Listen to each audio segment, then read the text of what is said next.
Bahaya, tubuh CR7 diserang fans. Resmi sudah, pengganti Benzema di Real Madrid datang. Sedih, Luka Modric pensiun. Media Argentina banyak ejek Indonesia. Fix, timnas Argentina akan rotasi timnya melawan Indonesia.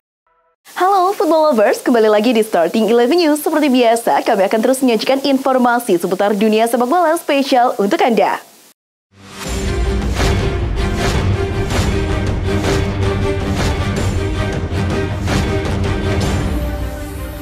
Dari babak kualifikasi grup A Piala Eropa 2024, Norwegia harus keok atas tamunya Skotlandia 1-2. Gol penalti Haaland di menit ke-61 tak mampu menyelamatkan posisi Norwegia di papan 4 klasmen sementara dengan 1 poin. Sementara itu, Skotlandia kini bertengger di puncak klasmen grup A dengan 9 poin. Dari grup F, hasil mengecewakan juga dialami Belgia. The Red Devils hanya bermain imbang 1-1 atas Austria berkat gol telat Lukaku di menit ke-62. Berkat hasil itu, Belgia masih belum bisa menggeser Austria di puncak klasmen grup F. Sementara itu di grup C, Portugal menang telak atas tamunya Bosnia dengan skor 3-0. Brace dari Bruno Fernandes dan 1 gol dari Bernardo Silva membuat anak asuh Roberto Martinez itu kini memuncaki klasmen sementara grup C dengan 9 poin. Di tempat lain, Brasil melakoni laga uji coba melawan Guinea.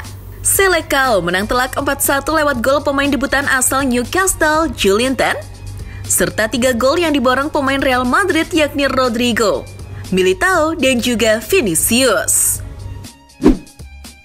Kejadian unik terjadi di laga Portugal kontra Bosnia. Tiba-tiba, seorang fans yang membawa bendera Portugal melakukan pitch invader mendekati CR7.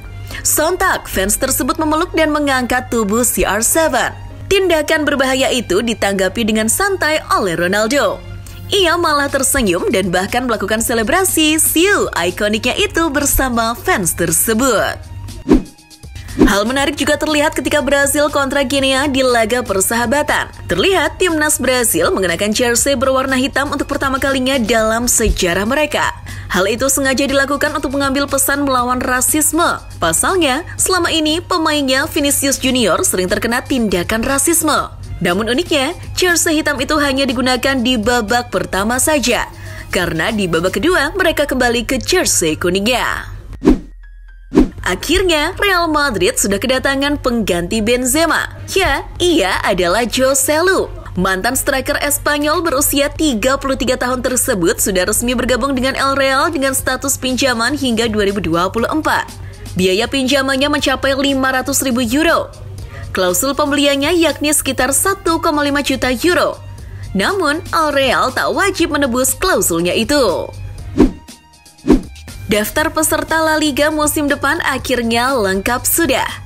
Deportivo Alaves jadi tim terakhir yang memastikan diri promosi pasca menang dramatis atas Levante di final playoff promosi La Liga. Sebelumnya, sudah ada Granada dan Las Palmas yang punya tiket promosi ke La Liga. Nantinya, ketiga tim yang promosi itu akan menggantikan Real Valladolid, Espanyol, dan Elche yang terdegradasi.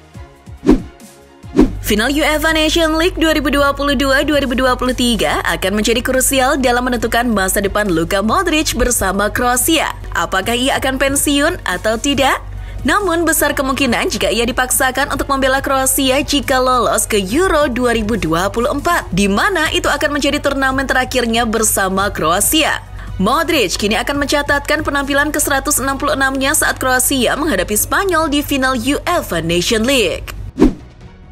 Florentino Perez ingin Zidane kembali ke Real Madrid. Menurut Diario AS, Zidane akan dijadikan penasehat tim. Sembari menunggu Carlo Ancelotti untuk 1 musim lagi, Zidane juga diam-diam akan digunakan sebagai perantara agar Kylian Mbappe bergabung dengan El Real. Baik itu di musim panas ini atau musim depan dengan status bebas transfer. Dilansir dari tweet Fabrizio Romano, Dejan Kulusevski telah menjadi pemain Tottenham setelah dikontrak permanen dari Juve dengan bayaran 30 juta euro. Spurs mendapat diskon 5 juta euro dari harga awal 35 juta euro. Juve juga akan mencicil biaya penebusan tersebut. Kini, Kulusevski sudah resmi terikat kontrak di Spurs hingga Juni 2028. Setelah ditinggal Galtier dan kebuntuan negosiasi dengan Nagelsmann, kini PSG diam-diam ingin bajak Arteta dari Arsenal. Hal itu terendus ketika direktur PSG Luis Campos bertemu dan melakukan pembicaraan dengan Arteta. PSG nampaknya serius untuk mengejar Arteta. Tak dipungkiri juga kedekatan hubungan mereka karena Arteta dulu juga adalah mantan pemain PSG. Dilansir Daily Star, selain Onana, MU diam-diam akan membajak Jordan Pickford dari Everton dengan nilai yang tak terlalu mahal. Pasalnya, Everton sendiri juga masih butuh pemasukan musim ini. Nilai sekitar 45 juta pounds menjadi negosiasi kedua belah pihak. Di sisi lain, dari segi permainan pun, Pickford juga tepat sebagai kiper tipe ball playing kesukaan Ten Hag. Dilansir dari tweet Fabrizio Romano, Blaugrana telah sepakat datangkan pemuda Brasil bernama Vitor Roque. Striker Brasil itu kini sedang diurus administrasinya oleh Deco, sang agen yang juga sekaligus mantan pemain Barca. Dewan klub asal Roque, Atletico Paranaense pun kini juga sedang berada di Barcelona menunggu proses ini terrealisasi. Setelah banyak kebocoran tempat timnas Argentina menginap selama di Jakarta, para fans berusaha menyerbu Hotel Fairmont yang letaknya di dekat kawasan Senayan. Hotel tersebut tiba-tiba dijaga ketat oleh petugas ketika digeruduk banyak fans untuk melihat para pemain Argentina keluar untuk menjalani latihan perdana di GBK pada Sabtu malam. Media Argentina, Ole, menyoroti sesi latihan timnas Indonesia yang ditutupi kain hitam. Shin Tae-yong tak menyangkal bahwa kain hitam yang digunakan untuk menutupi lapangan AGBK itu merupakan permintaannya khusus kepada PSSI. Hal itu murni diperuntukkan untuk kenyamanan pemain sekaligus menghindari gangguan dari pihak lain, baik itu fans maupun lawan.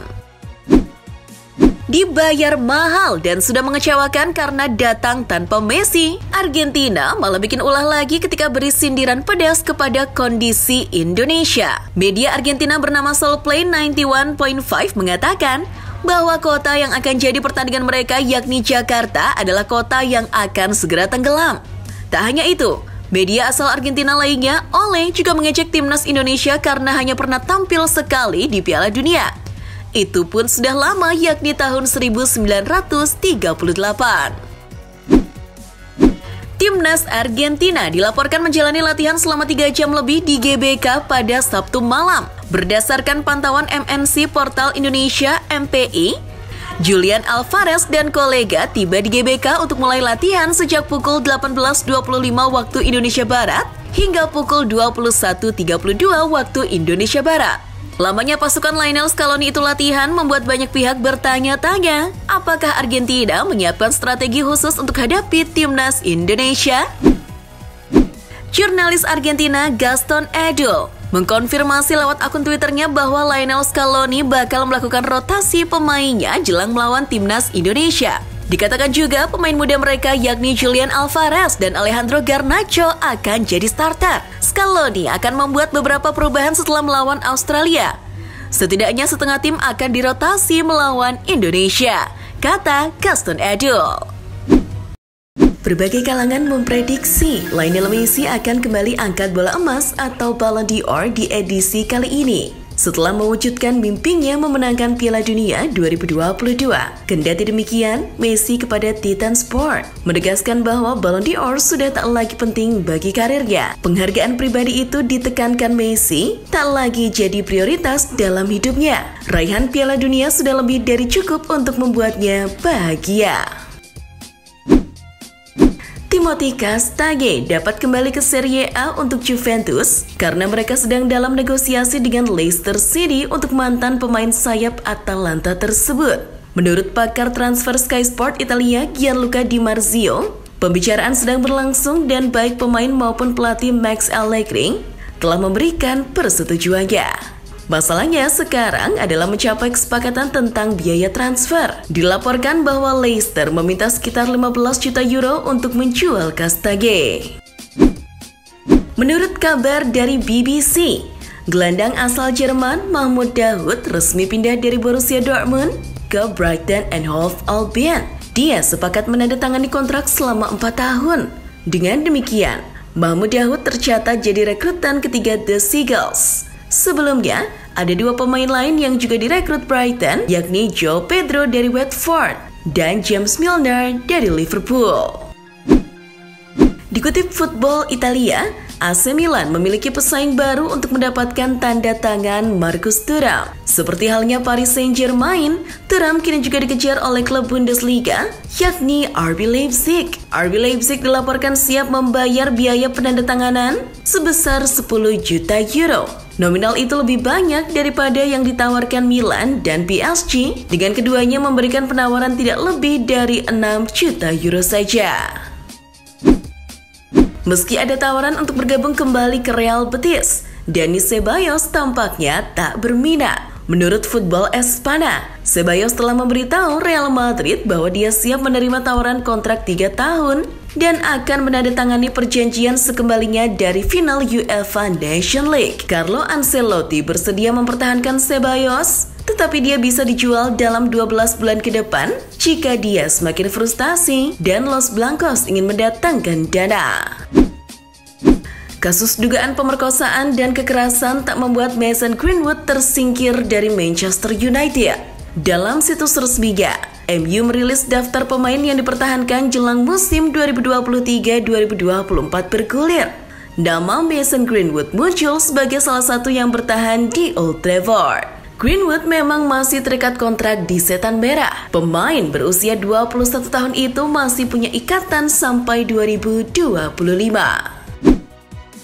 Kai Havertz mendekat ke Arsenal.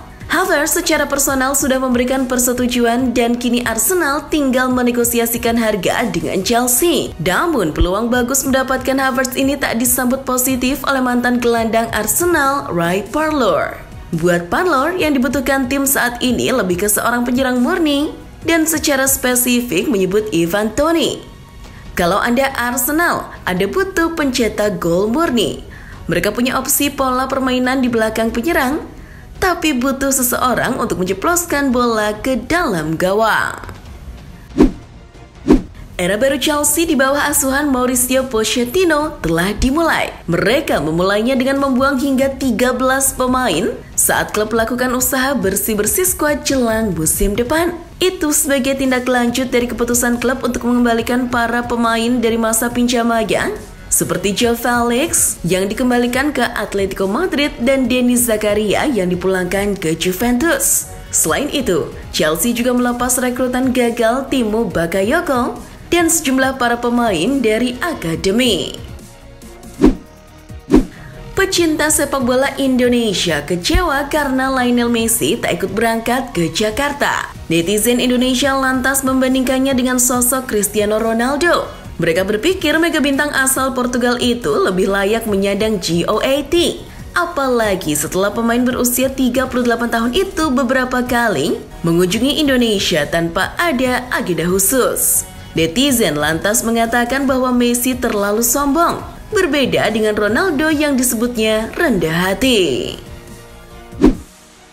Setelah melihat performa timnas Indonesia yang kerap membuang peluang saat melawan Palestina, Shin Tae-yong menyampaikan pesannya kepada anak-anak asuhnya. STY memberikan arahan kepada para pemainnya untuk tidak menyia-nyiakan peluang pada laga berikutnya, yakni menghadapi sang jawara dunia Argentina.